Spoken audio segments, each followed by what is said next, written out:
Well, welcome everybody to this session 2 of the 2024 Grant Wood Country Online Forum, hosted by our wonderful hosts, the Cedar Rapids Public Library. We appreciate them for making this happen. And today's session number 2 is going to have several elements. I think will be really fun for us all to engage in. The first being a Grant Wood factoid from author historian Paul Jewell.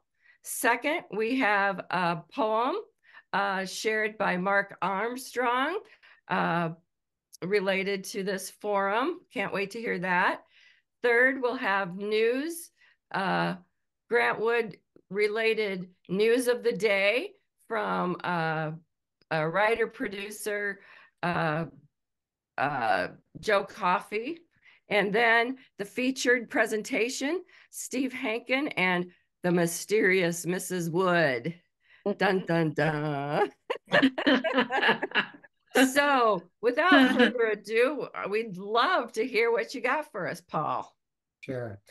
Well, when we were planning this year's sessions, we talked a little bit about occasionally putting in some factoids about Grant Wood.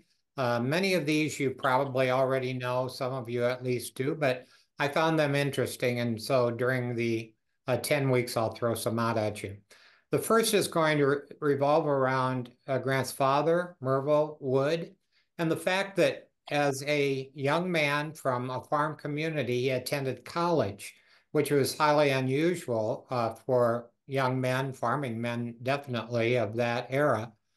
He went to Lenox College, which was located in Jones County town of Hopkinton. Some of the buildings are still there today. You can visit them. And at that time, I think that he was attending it. It was called Lenox Collegiate Institute. It was called that from the Civil War until about 1884. A real interesting event for any of you that know Jones County history is the fact that when the Civil War began, the president, James McKean, went off to the Civil War and took a lot of the students with him. He was killed, or he died, I should say, in Memphis in 1864. He wasn't there very long. But I did find out that Andy McKean, and many of you know him as a politician, he's a descendant of the man that was the president of Lenox College. The last part of this is the fact that 2 of the University of Iowa's giants, if you are a University of Iowa graduate, attended Lenox or were a student there. And that was President McBride of the college and also Professor Calvin. So I thought you might be interested in that today. One thing, yeah, that's in Delaware County. Oh, Hopkinton is in Delaware. Yes. Okay. I thought it was Jones. No. Close, but not quite. Yeah. Yeah. Well, that's great. It's always fun to hear the connections and the unexpected factoids. And Diane, it's wonderful to see you. Happy birthday, Diane. Thank you, you guys. It's great to be here. Thanks to my sister, Dorothy. And we are recording now, but that's okay. We can this is all part of what we do. This banter, this connecting, this acknowledgement of each other and that sort of thing. So I love it. So second on the agenda tonight was a poem by Mark Armstrong, who has joined us for the second time, our forum. Bravo, nice to have you. Nice to be here, and it's hard to stay up this late. I'm usually starting to drift off about now. If Linda and I have a pact, she doesn't call me after 7, and I don't text her before about 7 in the morning, so it works out pretty good. I bet. So I wrote this poem before last week's session. I was kind of thinking about the fall plowing spot and what a wonderful, incredible place that is. I used to make hay for Cindy, and baling up there was just wonderful. I would stop at Lurch's, and Rita always had a patch of fresh mint outside her door of her porch, and I would go to the porch to get the key to unlock the gate. And this was after Rita had passed away. And I would always pick up a big handful of fresh mint and put it in my tractor cab, and it always smelled so good. So that's where part of this comes from. And I just scratched it out. I haven't read through it much. So here we go. Dance with me on a summer's breeze while the eagle glides up in puffy skies. Leave worry at bay as we waltz in the fields of hay, and accept that smile that creeps in as your frown turns into a grin. Check your troubles at the gate. This is not the place for hate. Let's reminisce by the windmill. And baby, let's just chill. What would Grant Wood do? He'd sketch a painting and crumbling more than a few. Oh, what a thrill to watch him working, anonymous as an owl just lurking. Pencil me in, Mr. Wood. I'd model if I could. That would be me in spring in town, or put me in sultry night. Okay, no more frowns.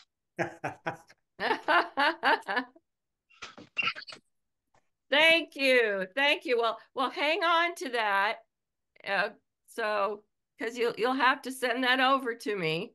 I will do that. Thank you. Appreciate that. We got to capture these things. So next we've got a news report, and I wish I had a little musical intro for you. I didn't even think of that, Joe. So anyway. All right. Well, I feel like I should start with an update to a lithograph that I told you hit the market, hit the auction block last week. And there's a little controversy here. So you'll find this interesting. And I wouldn't be doing my job if I didn't do my best to kind of share with you what I've learned about how to keep an eye out for what's real, what's fake, or what's kind of labeled a bit inaccurately. So this is a lithograph that hit the Live Auctioneers website. First of all, there are two live auction websites that are kind of like used by a lot of different other auction houses. One is called Invaluable, and the other one is called Live Auctioneers. There's a markup, and if you go to a lot of these auction houses and have a paddle, or if you participate via the phone, you'll also hear them give time for online bidders, and they'll do this through this. The markup here, you can always see the premium. This one, the buyer's premium is 0. Other times you'll see it get up to like 28, 30, 35%. The big three, Heritage, Christie's, and Sotheby's, they don't really do these live auction sites. They do their own.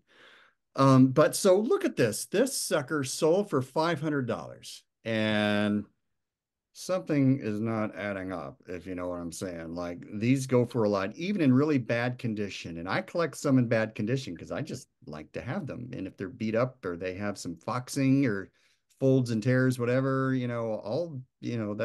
have my eye out for those. But this one, let's take a look to see what's going on here. So first of all, look at the coloring of this, and look how the white snow, it ends up hitting this hard line right here. And here's my little desk camera. This is a real lithograph, and look at how the white disappears into white. The snow turns into white. This is a real one. So let me go back and forth. So look at the difference.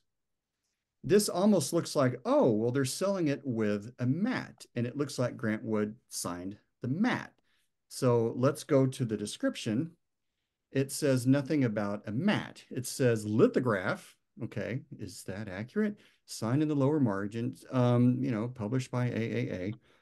So this seems a little off, if you ask me. So let's look at the dimensions. It says 10.5 by 13.7 inches. Let's look at a real one. You should know that there are two sets of dimensions. You'll have the measurement of the actual entire piece of paper, and then you'll have the measurements for the actual image. Sometimes the entire piece of paper is intact from when Associated American Artists sold it.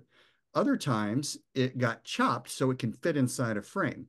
they sold these in two different ways. Just quickly, I'll mention this. They would sell it to you already framed and framed by them. You could choose how you would want it framed. This is one of their supplemental guides from 1937. And you can see in the order form, you have some options. The first box, you can check use own judgment. That lets the framers use their judgment to pick a color that goes well with the lithograph, or you could choose from any of these. The lithographs cost $5 at the time, and to have it framed, it was an extra $3.25, and then $2.50 to have it delivered in New York City. It's a little different. But so anyway, you could do that, or you could have it sent to you, and they would also, if you didn't want it framed by them, they could send it to you in kind of like a collector's box, which could hold many of these things. If they did the framing themselves, they always put this on the back, and they would give this to you even if you bought it without a frame, so that you could put this on the back of, you know, your own frame job if you want. So let's go ahead and measure this and compare the measurements to the one that just sold online. This is matted, and since it was framed by Associated American Artists, I kept it, and the frame didn't age well, but so I can't measure that, but we can measure the image. So it looks like this is a little bit less than 9 inches in height, and widthwise, it's a little bit less than 12. So if we go back to this, it says 10.5 by 13.7. It doesn't specify if they're talking about the entire sheet of paper or the actual image. Either way, this seems a little bit off because, yeah, the entire image is going to be bigger than that. So let's do this. Let's hop to another one that is on the same website. This one says it's estimated to go for $200 to $400. It's currently at $100. So what's the deal with that? If we go back and forth again, there's a major difference, right? And so if you scroll down a little bit, look at this. It says vintage photogravure lithograph printed from the original plate. Date of print 1939, 82 years. So they're a little more forthcoming on this one. Publisher Simon and Schuster. What? So here's what's going on with that. We mentioned this briefly in the forum last year. There was a book that was edited by famous art critic Thomas Craven. He was a friend of Grant Wood's, trumpeted his name and his work quite a bit. Toward the end, kind of dinged him for some things in his work he didn't like, but for the most part, he was a big fan of Grant Wood. And this is a book that he published by Simon and Schuster in 1939.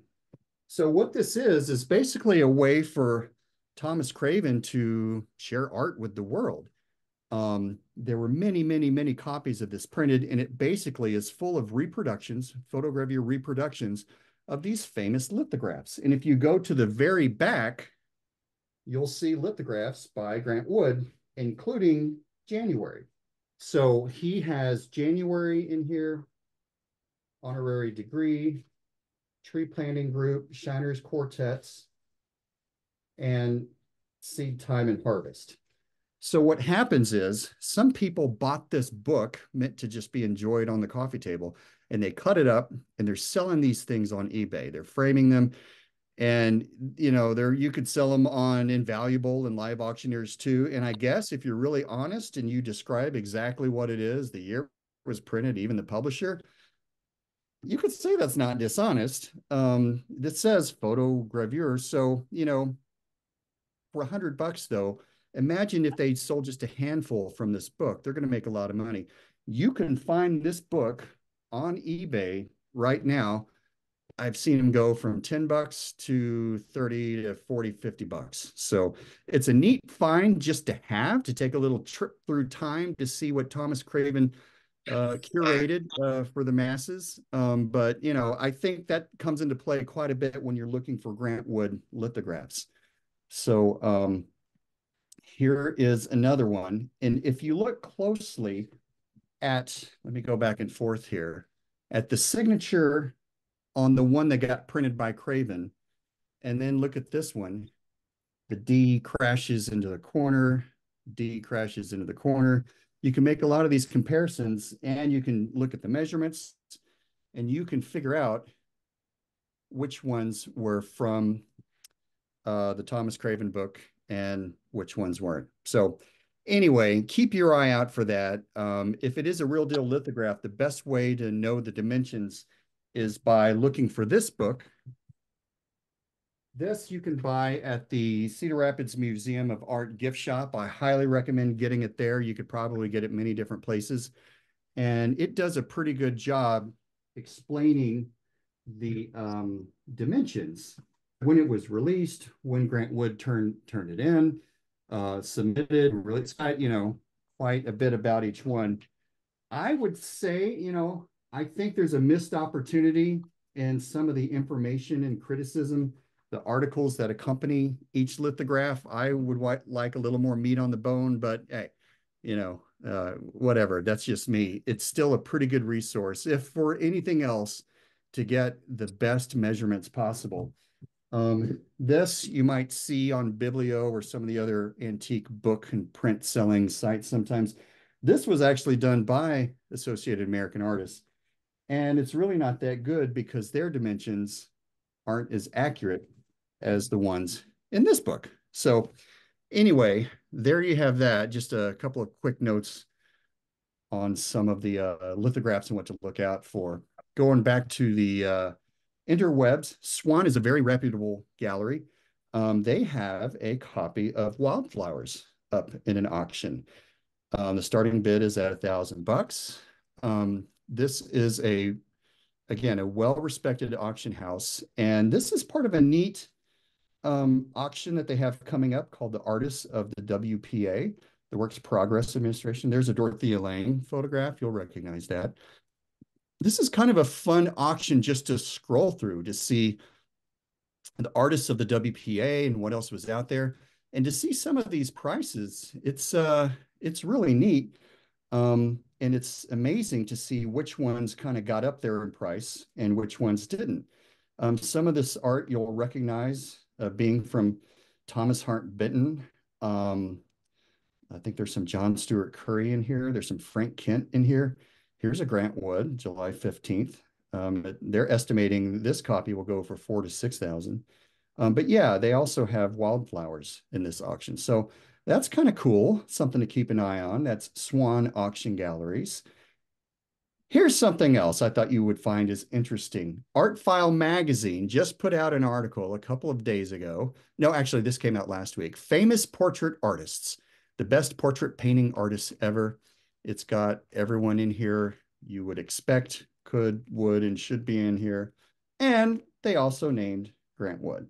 So that's kind of fun. Makes sense, right? And here's another tidbit. This is kind of fun. There's a creator on social media that goes by Color Palette and Color Palette Art. And what they do is they take famous paintings and they take the eyedropper tool in Photoshop to grab the primary and the secondary colors used to create these famous artworks. And so then you have the palette at the bottom. So palettes are fascinating. You'll see interior designers do a flat lay board with swatches and samples and wallpaper and paint chips so that you can have an idea of when they design this room for you. You kind of, that's their version of doing a palette. When you think about palettes and colors that match, it's amazing. You can only have two things. That shirt doesn't go with those shoes. Why would you, really? It's just two colors. How could two colors not go? Look at nature. Has anyone ever looked at nature and the color palettes from jungles to tigers to who knows what? And have they ever said, well, those colors don't go together? The psychology behind color palettes and what artists can do, if you take the palette from a famous Monet or a Da Vinci painting or a Dali, this is really cool that this person is doing this. So we're looking at their Instagram page now. 3 days ago on their YouTube page, go to YouTube and search Color Palette, you can see that they actually did a number of Grant Wood works. And in fact, they went so far as to actually write down the hex codes in the graphic design world, these hex numbers are how you can dial in an exact color.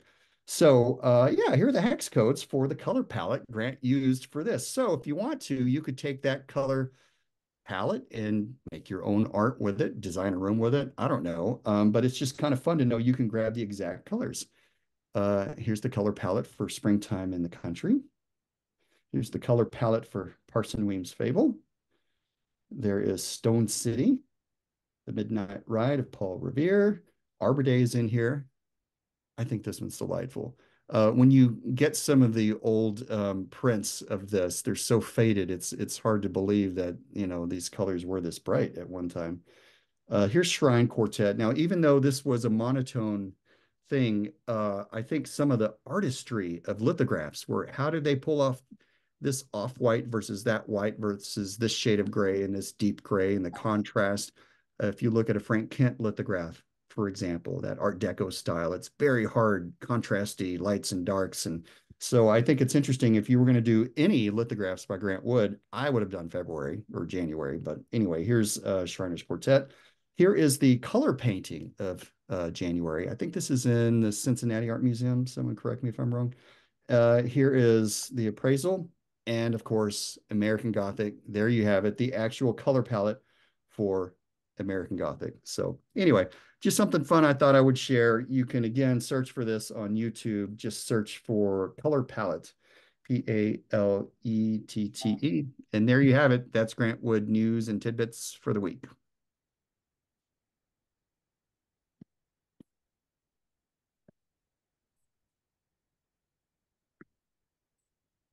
Oh, I think your mic might be off, Elaine. Oh, I'm the worst at clicking my mute button on and off, but hey, that's great. Thank you. That was Joe Coffey signing off. Well, thanks again. And thanks, Mark. And thanks, Paul. And now let's get into Mr. Hankins' featured presentation. He came dressed for the occasion.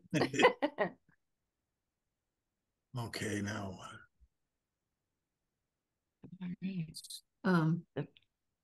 Just share that screen. That's yeah. And just a reminder, this is called The Mysterious Mrs. Wood. Just hit the hyphen. There you go. So, can everybody see it? Ask it. Can everybody see that? we're not seeing Not anything yet. on a shared screen at this point. Okay. Let's see. So we'll give you a second to figure it out. That's all right. So has anybody had a chance to start looking at the poems from last week besides Mark, and see if you might come up with something in the future? They're okay, maybe something. And for some of you, you may not realize that if you submit things to me, it will get printed. And so this is not a competitive process for our publication. Okay. Our publication, I think things are happening. Yay. Yes. All right. Everybody. All right. Can you see it, everybody? Yes. Yep. Okay. All right. Okay, so this thing is going to be about the mysterious Mrs. Wood, and not a whole lot is known about her in the parlance of what we know about Grant Wood. But the fact of the matter is this woman was quite an interesting lady. She was born in Monticello, the 12th of December of 1884. And she left Monticello at the age of 6, so she didn't spend a lot of time here. But some of the stories that she tells in her autobiography that she wrote, I'm not so sure if they really happened or not, because one of the stories that she says happened was she went downtown in Monticello to see the gypsies. The gypsies were often would come around in the towns to sell horses, and they would also do fortunes and that sort of thing. And they were so taken by her blonde hair and curly blonde hair that they invited her to come out to their camp on the edge of town. And supposedly she left with her dog and went to the gypsy camp, stayed overnight. Nobody came looking for her. And then she went home the next day. She asked her father about that later on, and he says, "You left with the dog. We knew you were all right." Now, I don't know how you can believe that, especially if you're only 6 years old at the oldest. But that's what she says. So there's some things about what I read from her autobiography that are a little bit in question. But if you're 6 years old, I don't think you remember all the details of that sort of thing. So when she lived in, oh God, now what? Oh, here it is.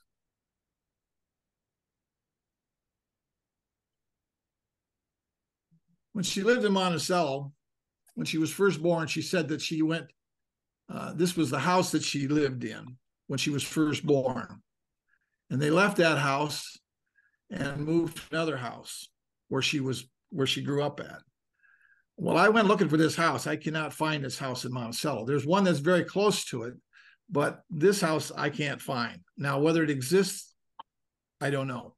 Whether she picked up a photograph of something that she remembered and it ended up in the University of Iowa's collection on her, I don't know that either. But it was in the collection, and that's what she says, is that she lived in a house, not the one that she lived in when she was growing up in Monticello, but when she first was born.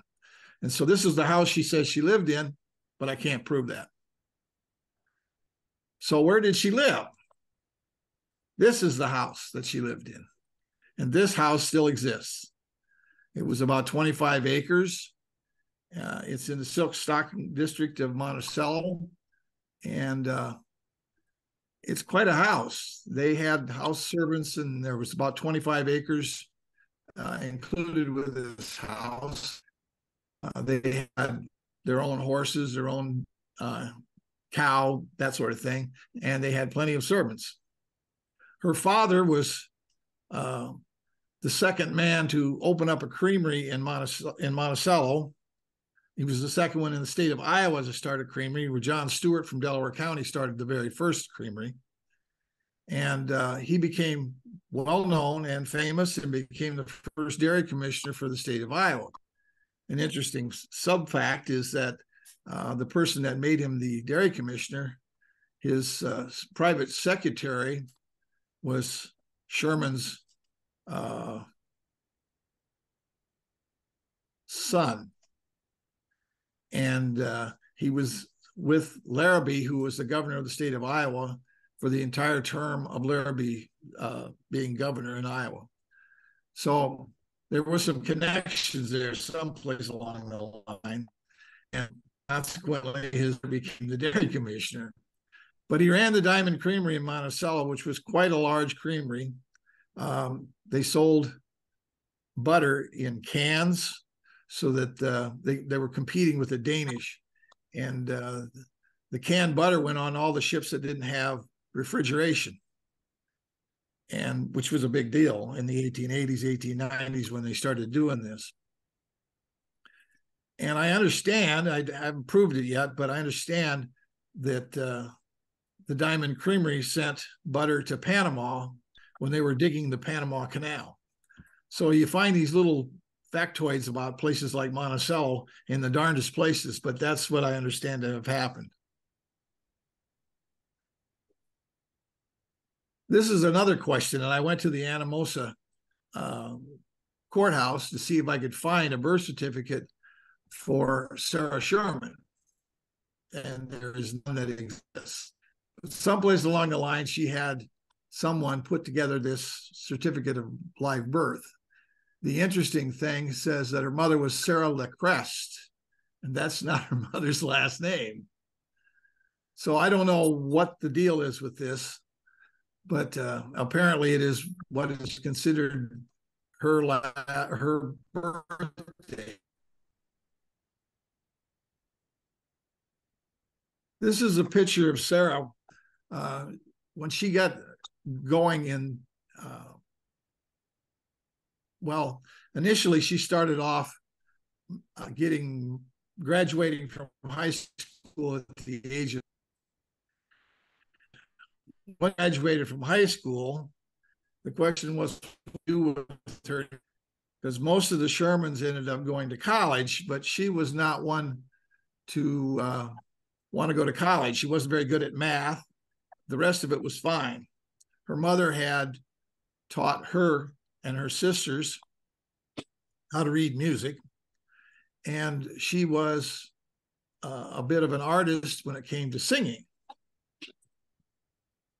So when she graduated from high school, they didn't know what to do with her. So they thought, well, let's send her to her half aunt who lived in Chicago.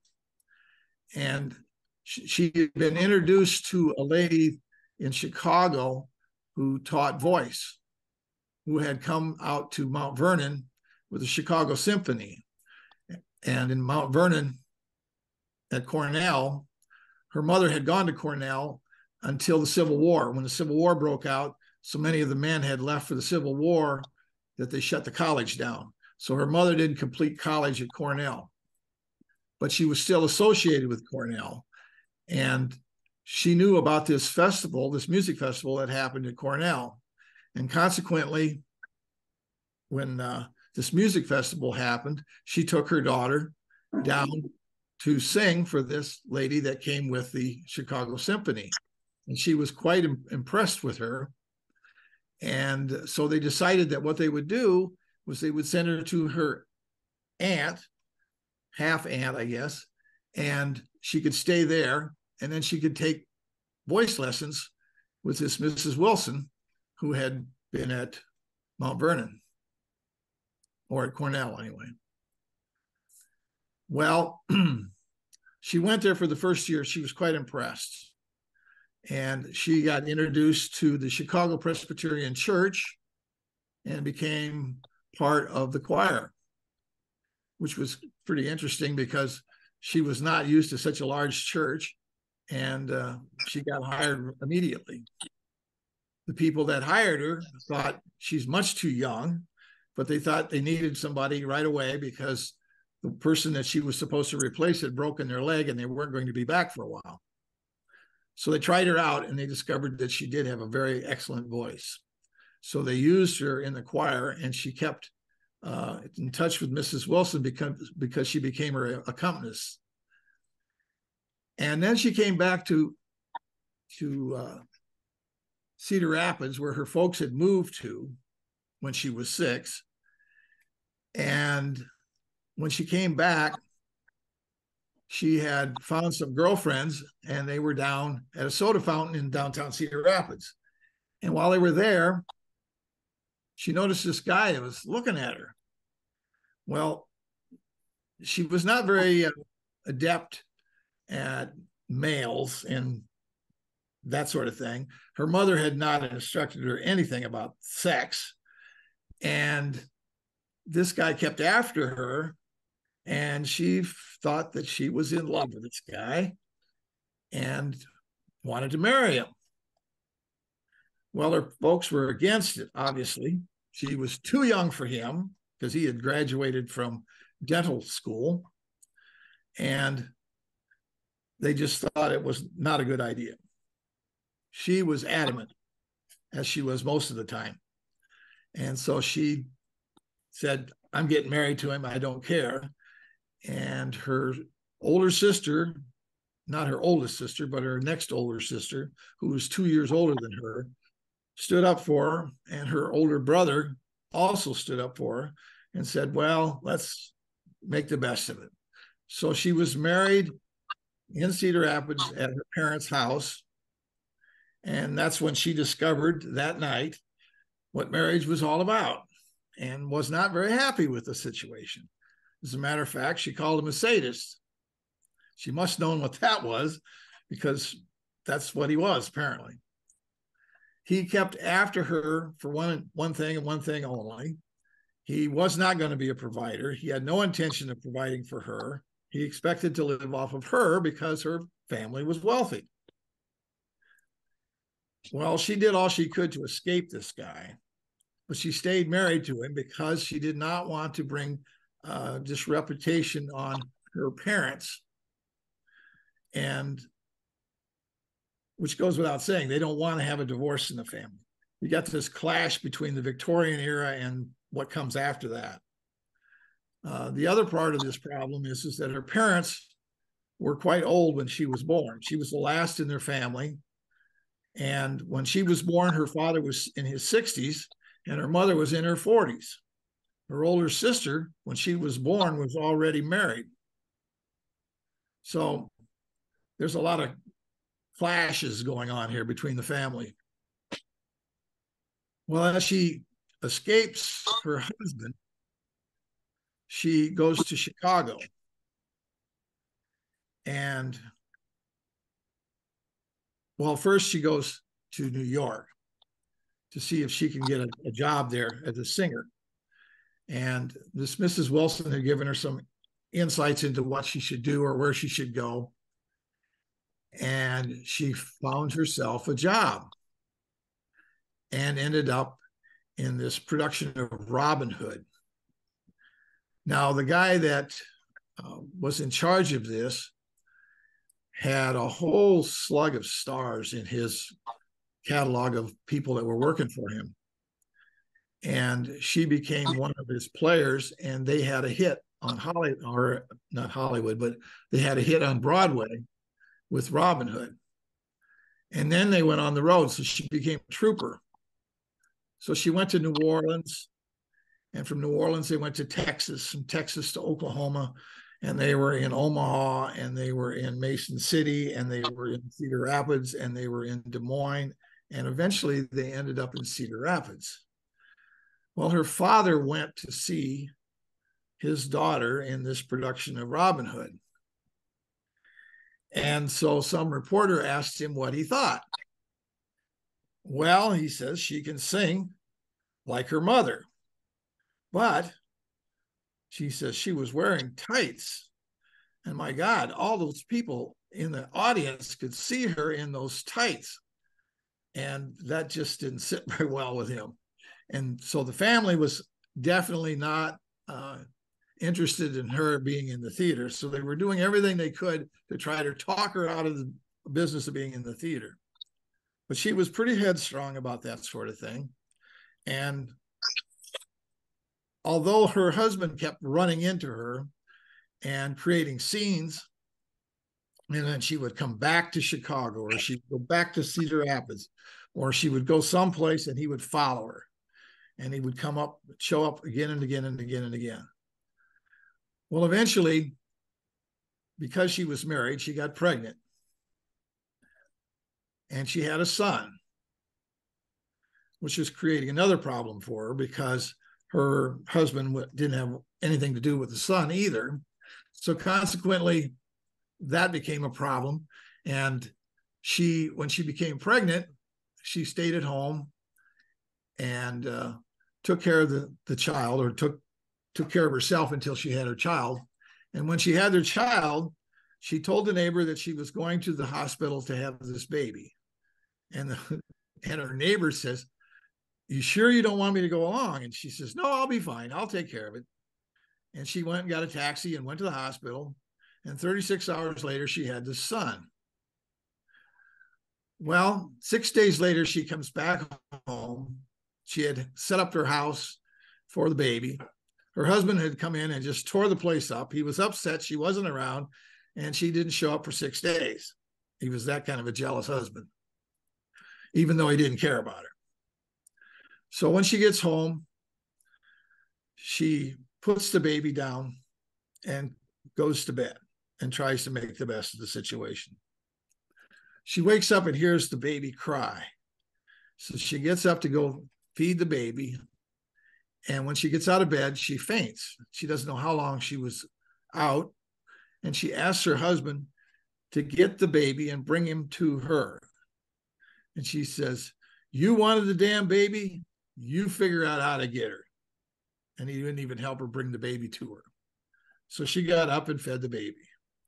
So that's the kind of a guy he was. Yet she wouldn't divorce him. People would tell her to divorce him, but she wouldn't divorce him. But she hung on to this guy until after her son graduated from college in Minnesota. Anyway,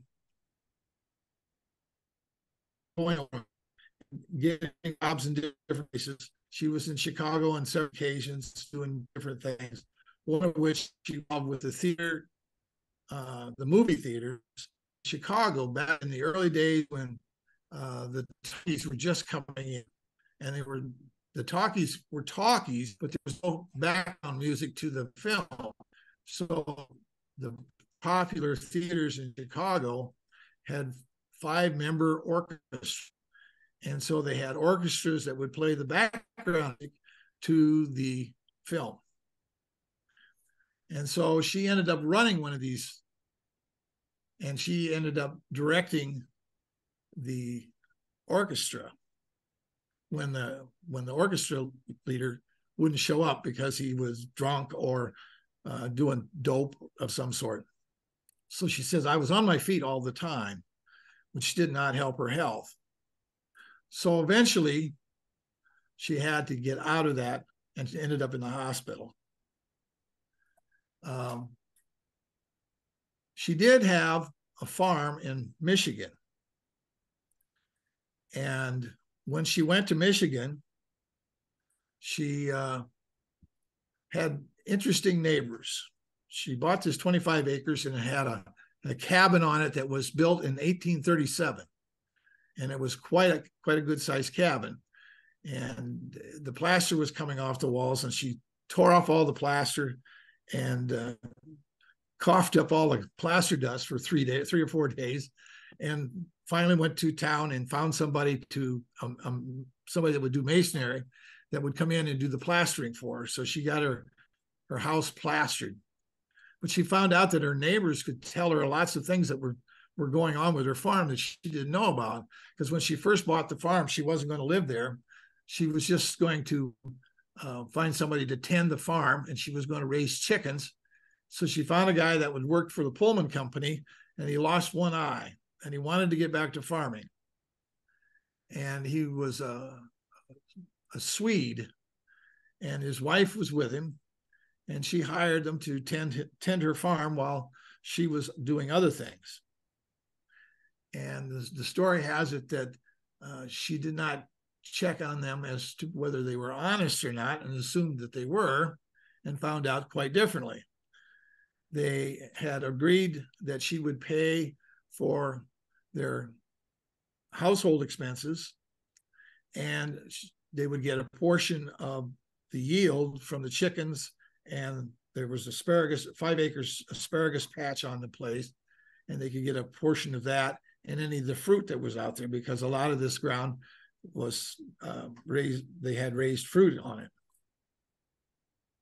Well, as the story goes, she found out that she was buying the chicken feed, and the guy that was feeding the chickens was discounting the feed to his neighbors and pocketing the money.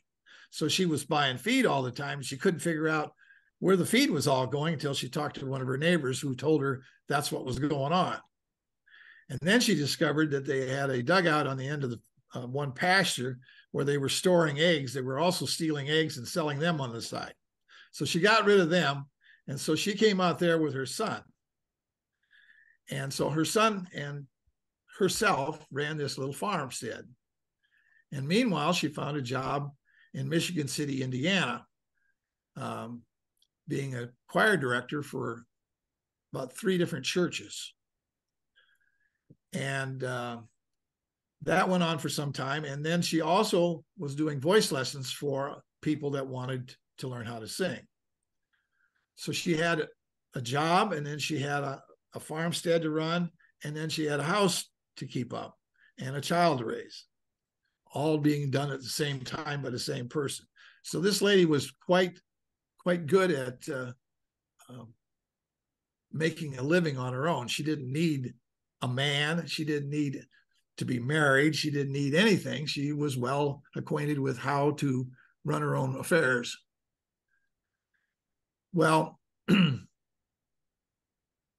she went back to New York eventually, and again started in another business, because by this time she'd been out of the theatrical business long enough that it would be tough to get back in, because everybody would wonder, why did you get out if you were doing so well, and why didn't you stay in? And when you want to come back, where were you at, and what happened that you didn't stay in the theatrical business? Well, she couldn't come up with any good answers about that. So she started looking for other jobs. And one of the things that she discovered when she was in Michigan was that she could cook, even though she never had a lesson in her life and never had a mother that taught her, because her mother didn't cook at all. She'd always hired someone to do her cooking for her. But she had taken the time to watch the person that was the cook. So she kind of knew something about it. So she went to the market to get food. And one day she bought apples because there were greening apples there, and she knew that she'd used greening apples for apple pie. She thought, maybe I could make an apple pie. Well, her apple pie turned out to be, the crust turned out to be like hardtack, which didn't make the apple pie very appetizing, because she forgot to put water in with the rest of the pie. She had all the ingredients, but she didn't have a right amount of water. She didn't even put any water with it. So what it turned out being was like a hardtack pie. So when she was in New York, she discovered that she could cook, and found out that there were people that would appreciate her for her ability to cook. And she also learned how to bake when she finally got some directions on how to do it right, and was quite adept at it. And she worked very diligently at many different jobs in New York, one of which was in a radio company. She had done advertising for radio. She had worked with some radio people that had W.C. Fields, for instance, was on their list of people. And she did a knock-up job with it. The problem was that whenever her husband would show up, she'd end up having to take off, and she'd have to stop her job. But while she was in Michigan, she did quite well there. And she decided that part of this was because her family had said, well, look, we want you out of the theater. And if you get out of the theater, we'll pay your expenses while you're getting set up.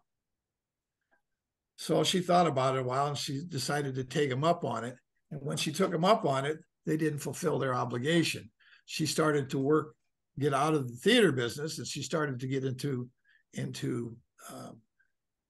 the business of singing for church choirs and leading church choirs. And in the middle of doing all this and getting set up, they pulled their money. I said, well, we've given you enough. The families decided we've given you enough time. We're pulling your money away and leaving you to fly on your own, which irritated her to no end. And she kept on with it until she could fly on her own. And the next time they came back to her, she says, I did this once before, and you jerked the money out from under me. I'm not doing it again. Just get out of my life and leave me alone. And they finally did that. So in the end,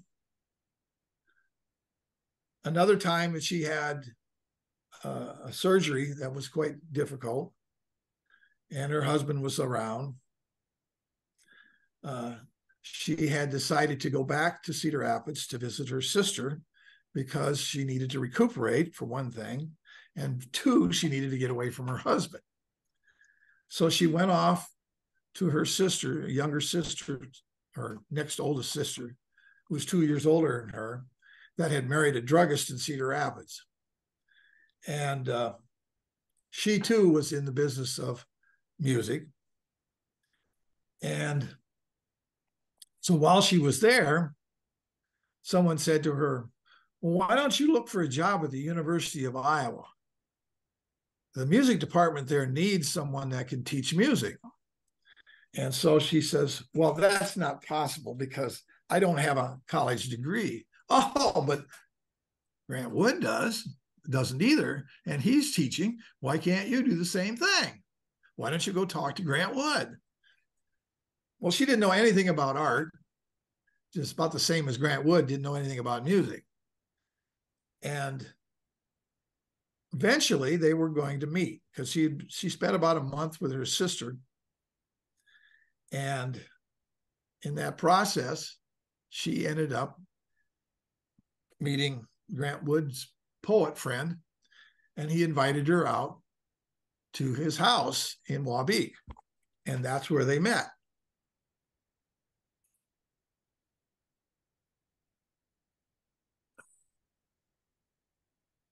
Let's see here.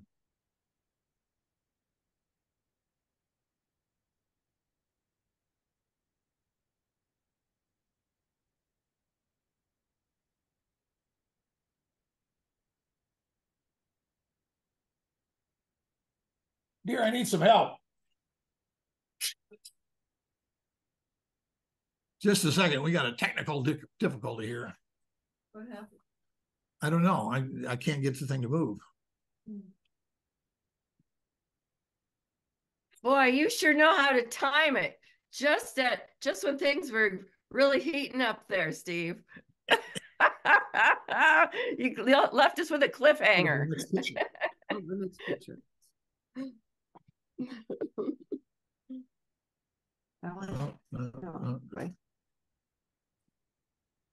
No.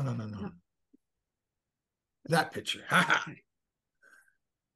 So this is where Grant Wood and Sarah Sherman meet, Sarah Maxon or Sherman.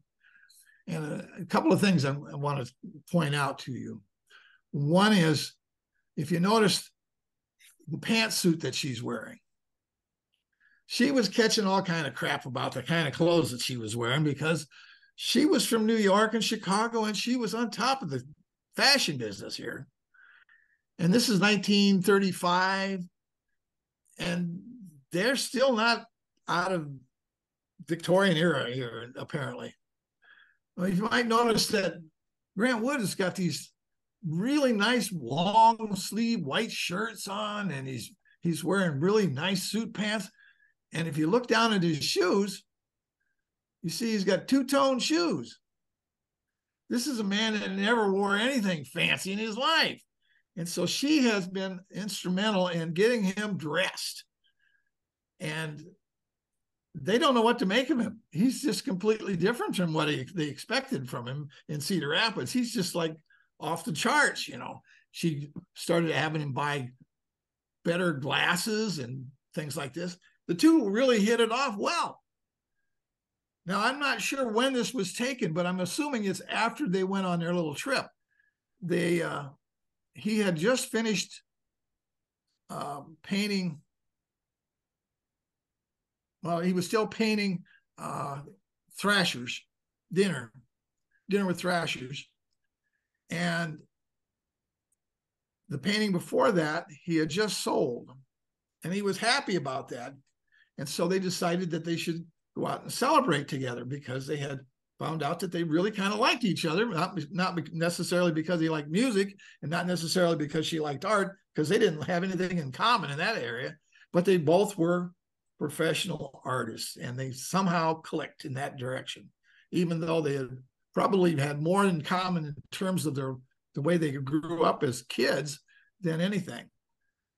Because I think that Grant Wood suffered a lot because he didn't get along with his father worth a darn. And she didn't get along with her mother worth a darn. Her father was okay, but he was 60 years old when she was born, and they didn't have a whole lot of time together before he was dead. And consequently, the way she was shoved out of their house, and apparently didn't get along very well with either of her parents and didn't get along with her older sister at all. She had to kind of raise herself, and she did a pretty good job of it, although she felt guilty that she had to do that. And so they had a lot in common in that way. So when they got together and he had sold one of his paintings, we should celebrate. He idea that they should celebrate. And so they said, well, I'll tell you what, she says, I'll make a basket of chicken, fried chicken, and some fixins. And let's go on a picnic. And let's go to Jones County. And about that time, it was the fair was on. And she says, well, let's go to the Jones County Fair. She says, I want to see if the taffy still tastes the same as it did when I was a kid. Well, they never made it to the fair, but they drove all over Jones County. And then when they were starting to go back, or before they started to go back, they stopped for dinner. And so she fed him chicken. And she says, of course, we had a couple of beers with us. And she says, I had to go to the bathroom. And I could see that he was kind of squirming around too, that he needed to go to the bathroom. So she says, I took one look at him. He says, I tell you what, you go that way and I'll go this way. We'll take care of business and we'll come back. And so that's what he did. He went his way. She went her way. They took care of their business and then they came back. And for some reason, he didn't feel so ill-equipped to deal with a woman because he didn't know what to tell her, that he had to go pee, simple as that. And she just basically took that out of his hands and says, I got to go do this too. So you go that way, I'll go this way. We'll take care of the business. So he started to feel more comfortable with her. And so when they got back to Cedar Rapids, he says, I want to take you to dinner. And she says, well, fine. Where are we going to go? So he took her to the Amana Colonies and they had a lovely dinner there. And Sarah was not a fancy person. She liked plain food, and that was a perfect place to go. And so did he. So they had a lovely dinner, and they talked and talked and talked, and he brought her home. One of the things she noticed about when they were out together is that he didn't like the highways. He would stay off the highways, and he would drive on the country roads where he was most comfortable. But he didn't really like to drive. She says, when he came to my house to pick me up for this date, he didn't drive up in the driveway because the way he came, he was on the other side of the trolley tracks and he didn't want to go over the trolley tracks to come up the driveway. So she says, I was watching out the window for him to show up. And he says, and finally here I see him coming up the walk. And she says, the way he's walking, he's 10-year-old kid, he's all excited about picking her up. And he wants to get up there to take her out to his car and get this show on the road. And so she was a bit surprised by that because he didn't come up the driveway. So she started learning a little bit about him and what he was like. And the long and the short of it was they got comfortable with each other. So the next painting, or the next thing he had to do, was he had to go to Pittsburgh. He was supposed to judge some art show in Pittsburgh. And he says, well, I think we ought to go try this out and see if marriage life would work for us. And she said, well, that sounds like a good idea. And so he says, well, I have to go to Pittsburgh. And she says, well, I tell you what, if we're going to Pittsburgh, he says, let's share the driving. He says, that's a good idea. So she drove on the highways to get him out to Pittsburgh. And then when she got to Pittsburgh, she dropped him off. And then she drove to New York. And when he got done at Pittsburgh, he took a train and went to New York. And she met him at Union Station. And she introduced him to all sorts of friends and was kind of leaning into people to let him know that they were thinking about getting married or they might get married. And there was a lot of people that he got to meet that he needed to know in order to promote his business and sell more of his paintings. And she had lots of connections, knew lots of people, and they went out to dinner at many people's houses. And there was a little blowback from some of the people because they're going like, you didn't have a very good job or a very good task with your first husband. You sure you want to get married again? You want to put yourself through that again? And when he came back from Pittsburgh, she was at this these people's house. And he came up to the door. He was all excited. He told her that he had sold the painting of Dinner for Thrashers. And it was not about her. It was all about him, because he was all excited. She understood that, but her friends didn't understand that at all. I thought, well, what kind of a jackass is this? He doesn't even pay you a bit of mind. You know, it's all about him. What's this all about? And she couldn't really explain it, but they couldn't really understand them two together anyway. And then later on, they went to see another friend of both of theirs that was from Iowa. My guess is that it was probably a writer. And I think I know who it is, but I can't say for sure, so I'm not going to say. But if they both knew this person, they said, well, we're thinking about getting married. And he knew Grant Wood was gay. And he says, I think that's an excellent idea, which kind of shocked her. And she says, but not in Iowa. He says, if you were in New York, that'd be fine, but you can't do that in Iowa. Well, Grant Wood is all about Iowa. You know, he's all about, this is the best place to be. This is it. You know, this is the only thing I know. How can I do what I do anywhere else? So he was a little upset with the whole thing, but she certainly gave her a whole lot of things to think about, and him as well. Well, they got down in New York and they headed back through Chicago, where she stopped, and that's where she bought him a suit of clothes that fitted. They were fitted for him. And I think this picture is part of what was going on there. And this is part of where they're still liking each other. And I don't think they ever did stop.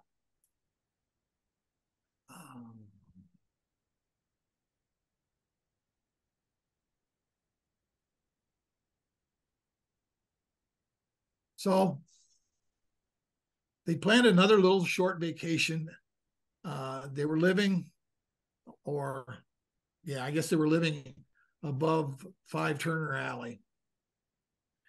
And they planned a little vacation to go up and see her son, Sherman, who was married to Dorothy, his wife. And she wanted to go see her son. So they decided to go up to see her son. Well, while they were there, they decided this is the place to get married. She didn't have any family that was left for the most part. Her older sister had died. Her younger sister was incapacitated. She was hospitalized for about 12 years and was bedridden. Her parents had died. So there wasn't much for family left. So getting married at her son's house seemed to be a good idea. So this is proof that she actually was married to Grant Wood.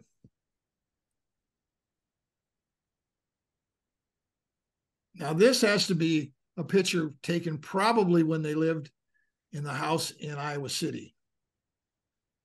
And it doesn't look like they're upset with each other. They look like they're doing just quite well, having a good time with each other. The interesting part about the house in Iowa City was that was largely Sarah's job to get him a house. He got the job in Iowa City, and he needed to move into Iowa City to be closer to his job. She found a guy that had this brick house in Iowa City, and he hadn't lived there for 3 or 4 years, and he definitely wanted to get rid of the house. So she went and found out that he would be very interested in selling it for terms that he could afford. So they went to the bank, and the bank told him, nope, he can't afford it. And she was upset with that. So she went to the Federal Land Bank, and they got a loan, and he bought the house. But she set it all up. And once the house, the first thing that they did was they put it for mother, because she was very concerned about Grant's mother, more so than she was about Grant when they first met. She thought the poor lady had just been abused for a long, long time, and she was so in such a sad shape, she just felt bad about it. So the first thing that she did was she wanted to get her out of that house that she says in the summertime was like a steam bath up in that loft. And so the first person that they moved into their new house in Iowa City was his mother. And the summer before, they had lived in Waubee for the summer. She had rented a house for them. And so she did double duty there too, because she was washing clothes and feeding everybody and taking care of everything, and managed to get this house rented. So she moved Hattie out there as well. Hattie wasn't happy about that, but in a week or so, her health was improved 100%. So she was really taking care of Hattie as much as she was taking care of her husband. So when they got this house, first thing that they did was they went to work on it and cleaned it up. She wallpapered and fixed things. And you'll hear people complain that, yeah, she bought him a house that when she bought it, they spent 5 times what they spent on the house on fixing it up. Well, I don't think that's necessarily true. And I think more likely it was they spent a lot of time fixing it up because they didn't spend a whole lot of money on it. So there's a lot of stories out there about what happened between these two. And some of them are a little, you can't find any information that says that that's what happened, but they're always listed in something that says, this is what they told us, or this is what I heard. But that's not necessarily the truth, or at least it's not the truth according to what she says. Now, while he's going through all his troubles with the university and everything else that's going on, when his mother dies shortly after they move into this house, Sarah has a problem with her heart, and she ends up in the hospital. And the mother dies just before this, and things start to fall apart. Exactly why, no one seems to know.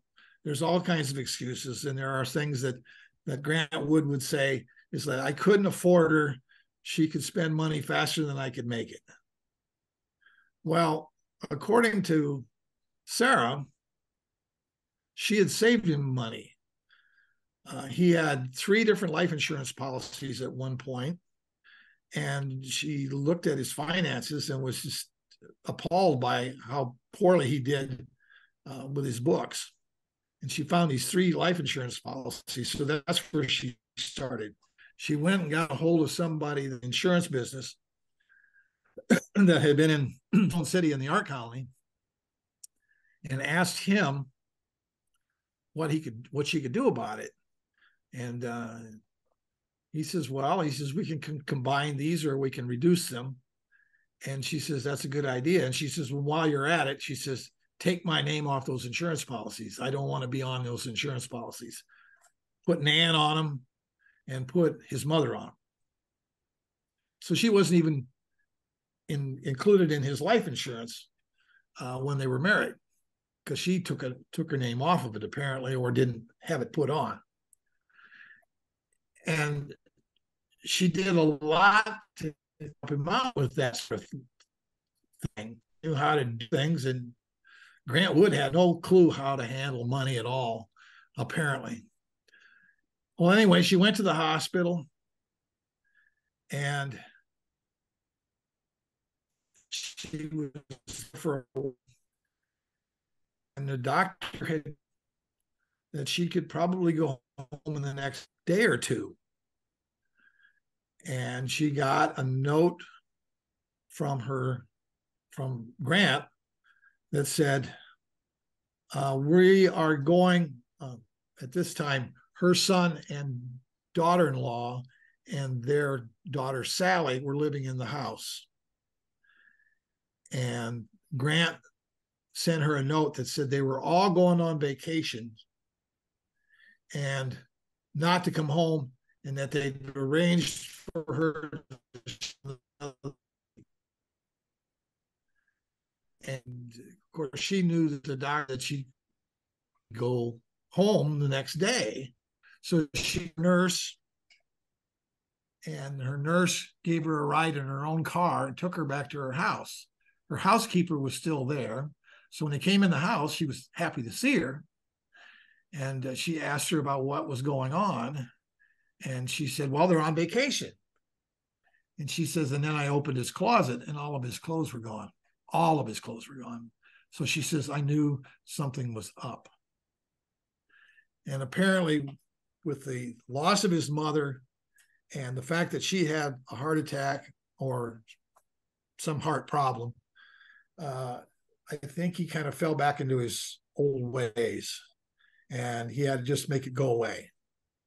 And so then she went off on her own, went back to New York and back to Chicago. First, she went to New York, didn't work out, went back to Chicago.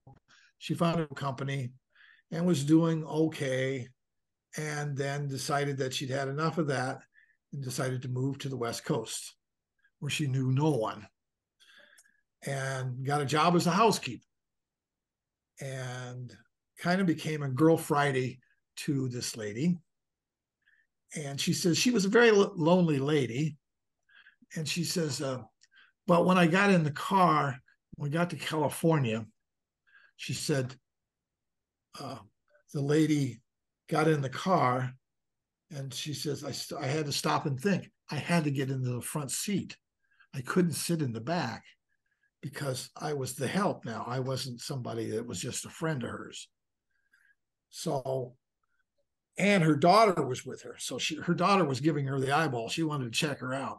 So long and the short of it was is that when this one all went down, the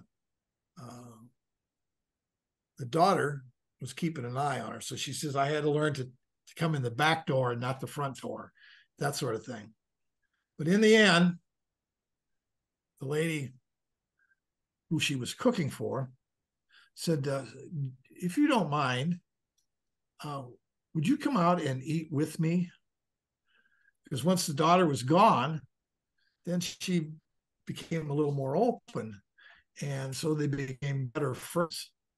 But I think, and I think it was probably had to do with the daughter that had to do with that.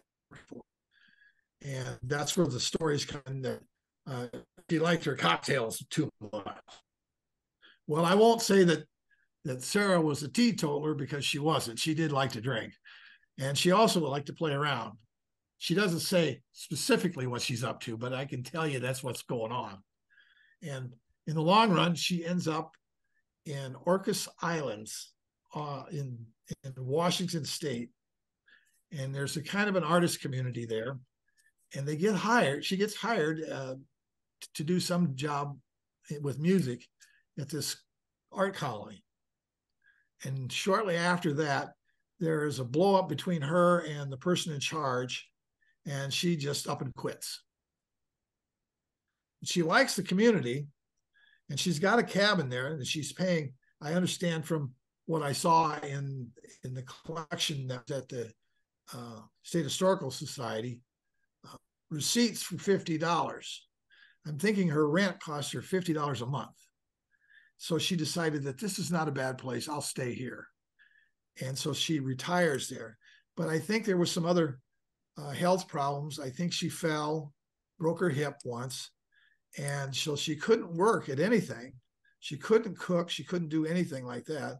So she had to rely on public assistance. Well, that lasted for a while, and then they took her off public assistance. My guess is that she was cooking for someone, and they decided that, you can't do that if you're on public assistance. You have to figure out how to pay your own bills. So then she had to go back to figuring out how to make a living for herself. So there she was on this island, quite happy,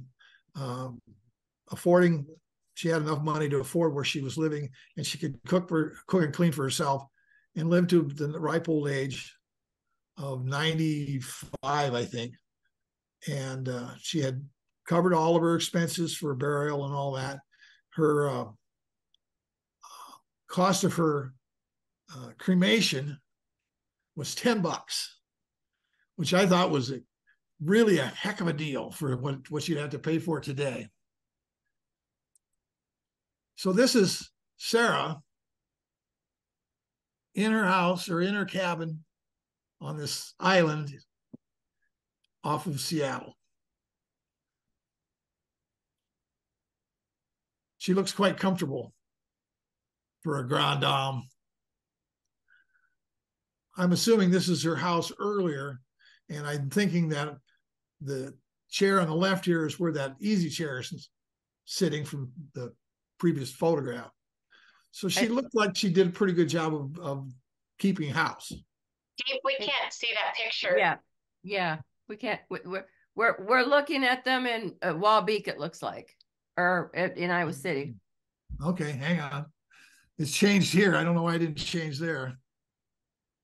I need help again. Nothing like having technical assistance at your fingertips. Yeah. I need let's see. I need that picture first. Is they're not seeing it. Or not. Your screen sharing is paused. Why is that?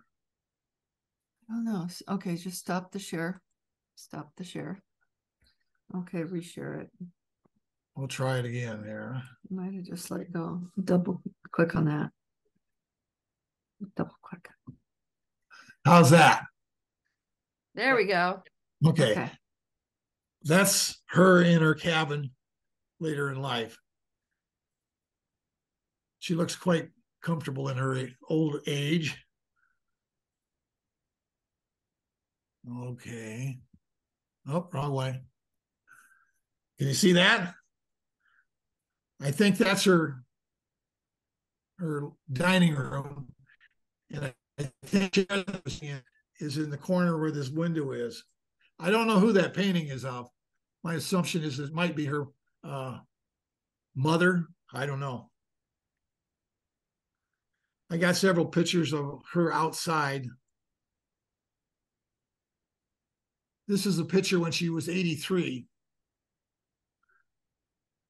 It's not a very good picture, but she's on Orcas Island.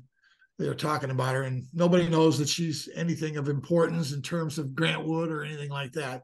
And so this guy finds out about it, and he tells the world about her.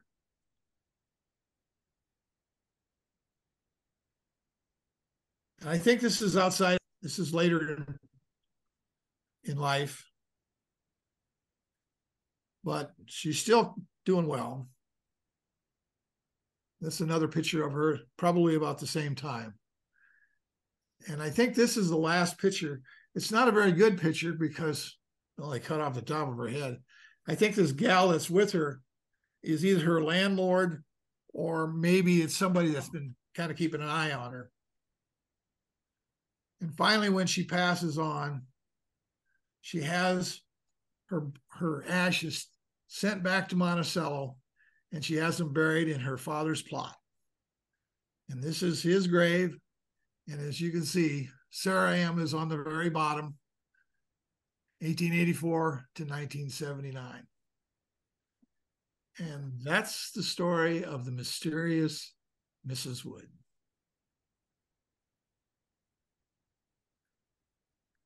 Anybody's got questions, I'll try to answer them.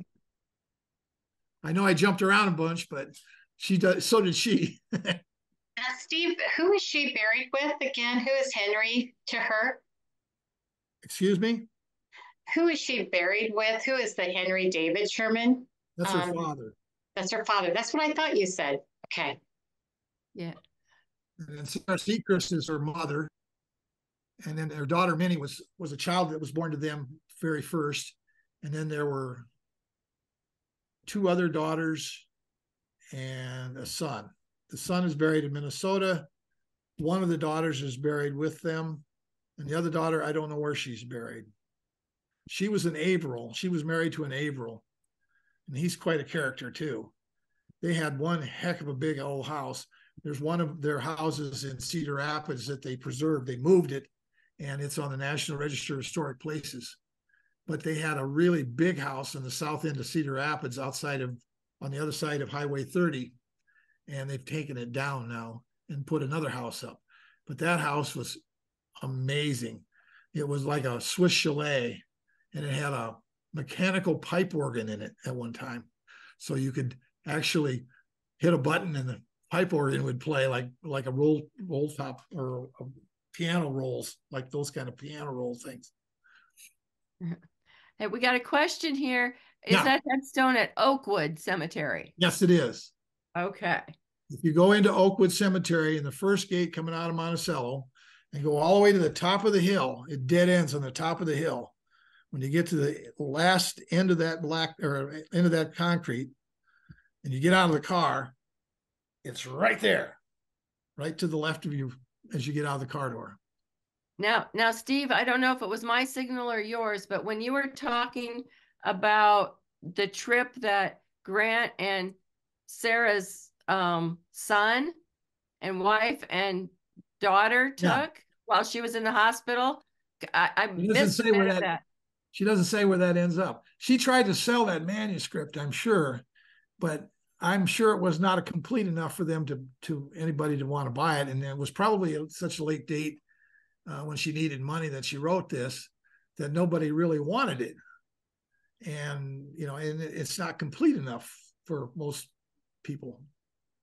Okay. But I found it was kind of interesting because I was putting dates with things and trying to figure out where she was at and what time frame she was in, because she can really move around. She goes from 1917 and jumps to 1919 and then back again. And it's a little jostled, but you can figure it out. It just takes a little time to watch it and read it about 3 times, and then that helps too. Okay, so basically while she was in the hospital dealing with her heart issues, so there must have been some dynamics with her and her own son. I mean, if I think there was a dynamic between her and their daughter-in-law. Okay. That was part of the reason that they were there. Was her daughter-in-law contacted her and said, "Well, can you figure out a way to get Sherman into the university hospitals because he wants to teach? And if you could figure out a way to get him in there, that we'd appreciate that." Well, she went to the dental people, and the first guy says, "There's no way. I don't have any money." Well, there is one guy that might have some money. So he sent her to that guy, and she sat down with him in front of a table and put out all of his paper. And the guy went through it, and he says, "I would love to have this guy in my school." And he says, "We'll find a way to make it happen." So he ends up at the University of Iowa, and he ends up in a teaching position there. And of course, once they move to Iowa, they move in with the mother-in-law and Grant Wood. So they were living in the brick house in Iowa City too. So there's something going on there between her and the daughter-in-law, because she thinks that she's taken advantage of her husband in some way, shape, or form. Whether she was or not, I have no idea. But there's something not right there from what she says. Thanks. It's a great story, and I've often wondered about what the heck happened to her. And at first I was having a heck of a time because I couldn't find much about her. Even in the local papers, there's not much there because she was gone by the time she was 6 years old. And then the Cedar Rapids paper, the only time you find anything is in the Society News. And then it's only about, going to a birthday party or some tea or singing in some choir or something like that, but nothing about what really is going on. She was really into people that were just common people. Her parents were not. They were society. And you didn't deal with the common people.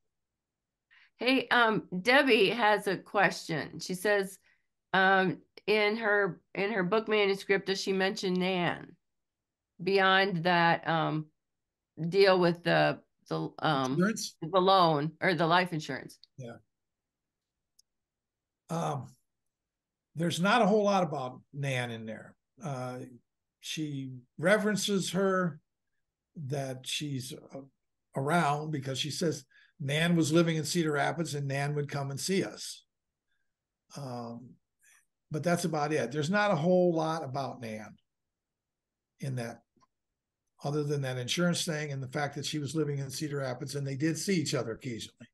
But that's about the extent of it.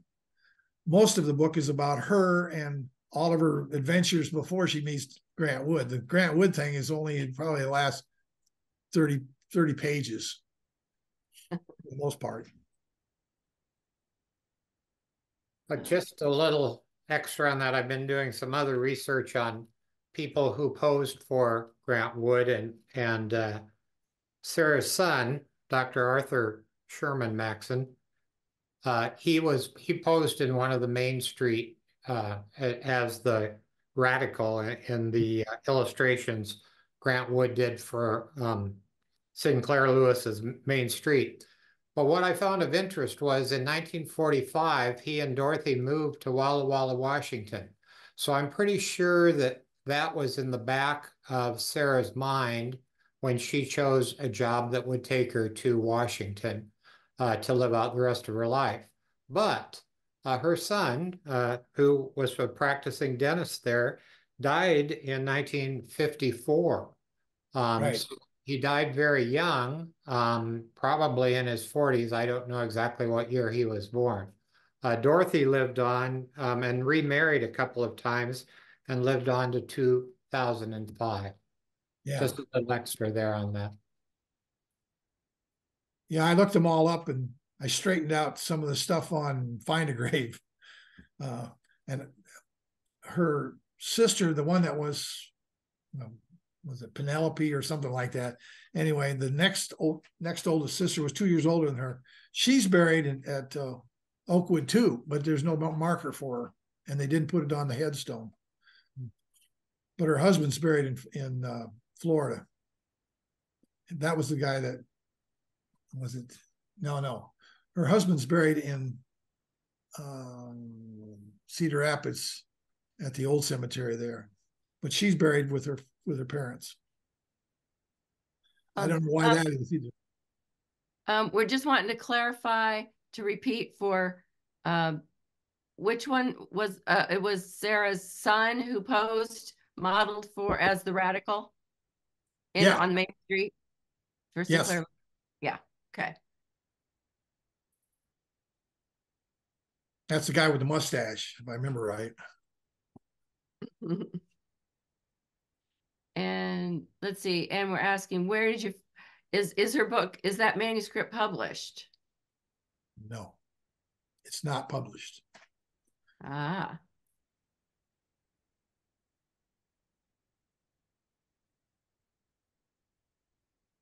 So are her like papers and things held somewhere? Like her career and all that stuff? State Historical Society in Iowa City. If you ask for her autobiography, they'll get you a box or two. If you ask for everything about her, they'll get you 2 or 3 more boxes. So you have to be pretty wide open if you want to get to everything. But if you just ask for the autobiography, you'll get the autobiography, and there's a few in there. But if you want other things, you might ask for them because they're not going to automatically give them to you. Right. Yep.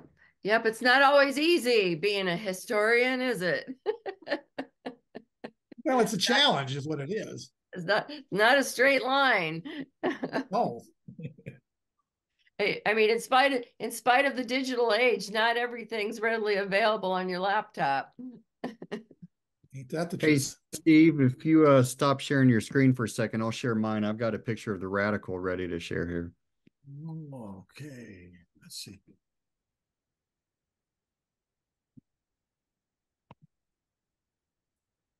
Yeah.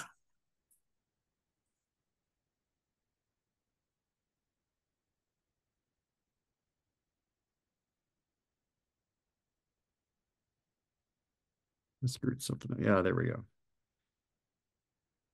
Or I guess you could just make my thing bigger. Oh, there it is. Yeah. I don't see it. Oh, here I do.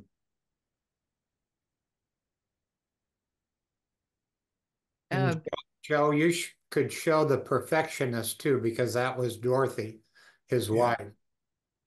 Okay. If that's in your within reach. Yeah, I love that one because it she just talk about side eye. Yeah. I can see why she was suspicious. What's that one called? The Perfectionist. I was always partial to the idealist. I don't know who that model was, but I always liked that one. And I know a lot of you met Sue Taylor when she was in town, and she wrote the book Grant Wood's Secrets. And I think she was the one really responsible for these items being sent to the State Historical Society here in Iowa City.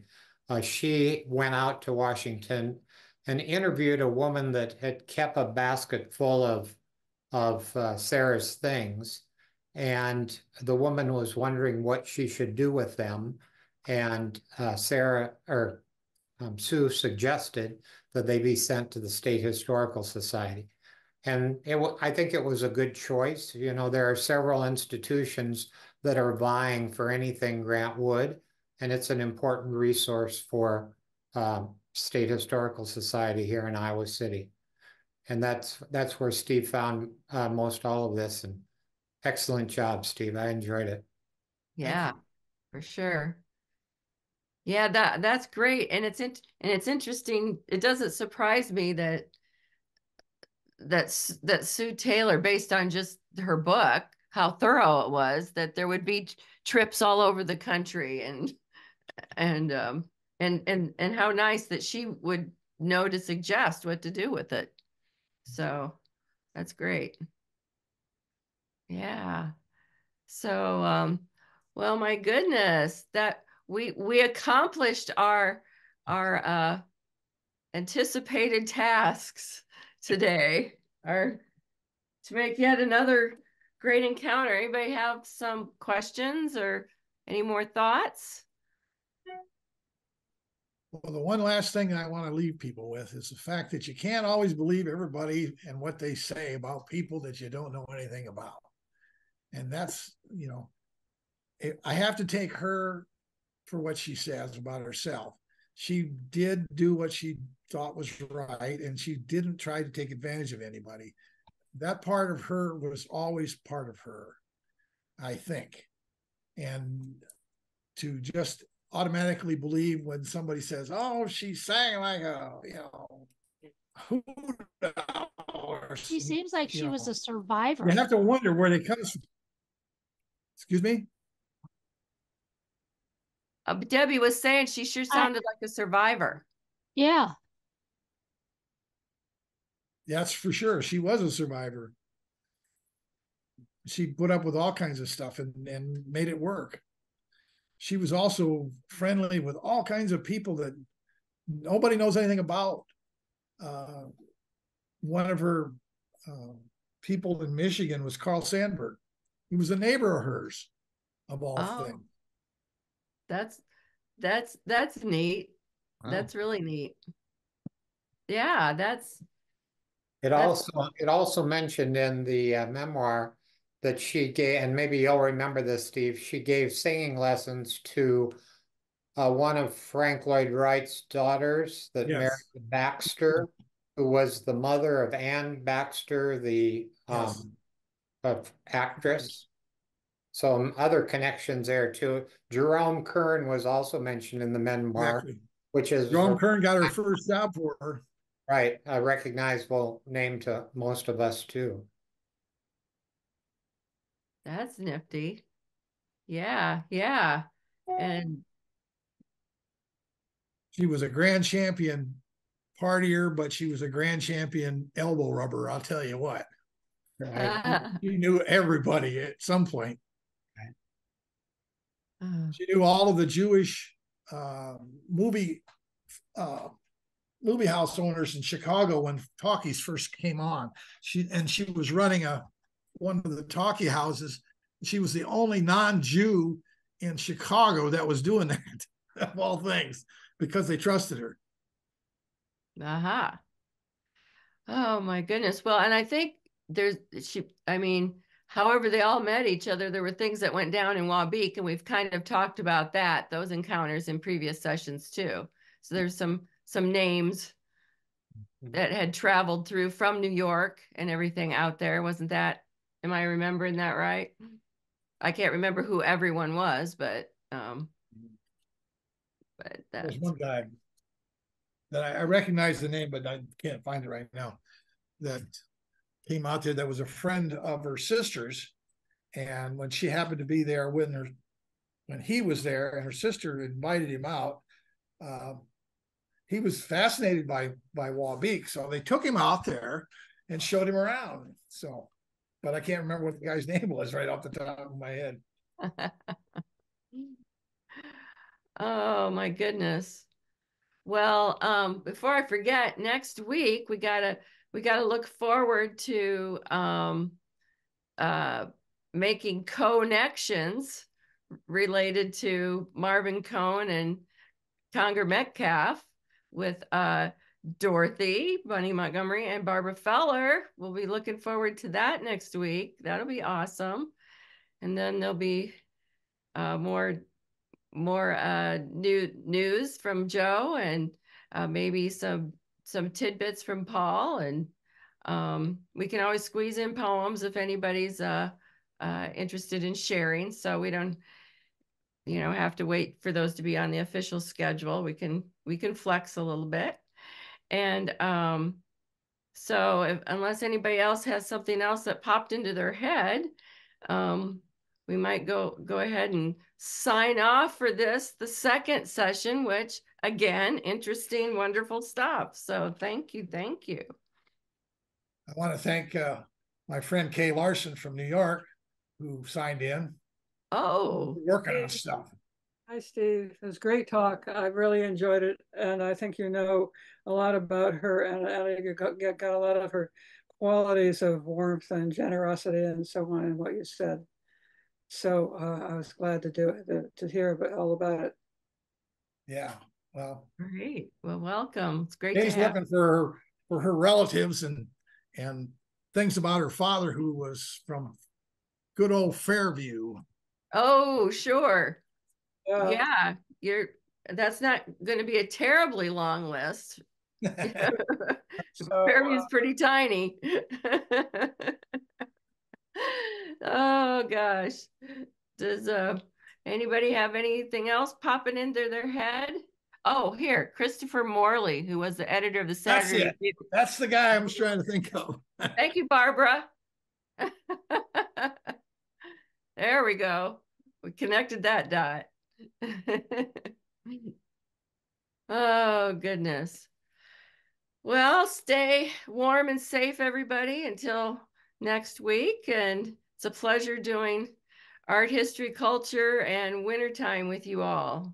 So take care.